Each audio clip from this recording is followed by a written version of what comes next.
के लेक्चर का जो सबसे पहला क्वेश्चन है वो हम डिस्कस करते हैं। चलो देखते हैं। जो सबसे पहला क्वेश्चन है बेटा वो आपसे पूछता है what is chemical reaction and it's component. ठीक है, इंपॉर्टेंट है, एक एक नंबर या 2 नंबर में पूछ लेता है, एमसीक्यू में आ सकता है। ठीक है, इसलिए मैं इसको बता रहा हूं। तो केमिकल रिएक्शन क्या होती है, आपको याद रखना है कि जो केमिकल रिएक्शन होती है ना, वो एक ऐसा प्रोसेस होता है, केमिकल रिएक्शन एक ऐसा प्रोसेस होता है जिसमें ओल्ड सब्सटेंस से एक न्यू सब्सटेंस बनता है। ठीक है, क्या बनता है, ओल्ड सब्सटेंस से एक न्यू सब्सटेंस बनता है, और ये जो न्यू सब्सटेंस बना है ये न्यू प्रॉपर्टीज के साथ बनेगा। अब ये न्यू प्रॉपर्टी का मतलब होता है कि इसकी प्रॉपर्टी और इसकी प्रॉपर्टी, दोनों की प्रॉपर्टी बिल्कुल डिफरेंट होंगी।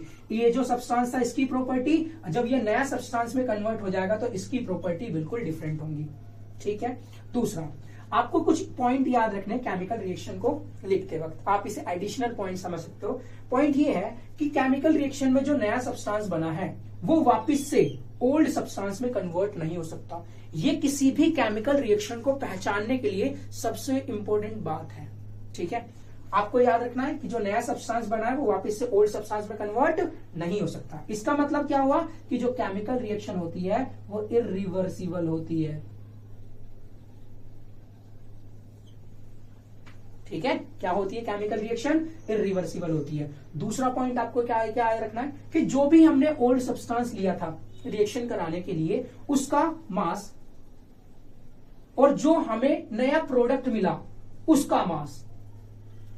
ठीक है, रिएक्शन कराने के लिए जो भी हमने ओल्ड सब्सटेंस लिया उसका मास और जो नया प्रोडक्ट मिला उसका मास, यानी कि जो भी हमें न्यू सब्सटेंस मिला उसका मास, दोनों का मास केमिकल रिएक्शन में बराबर होता है।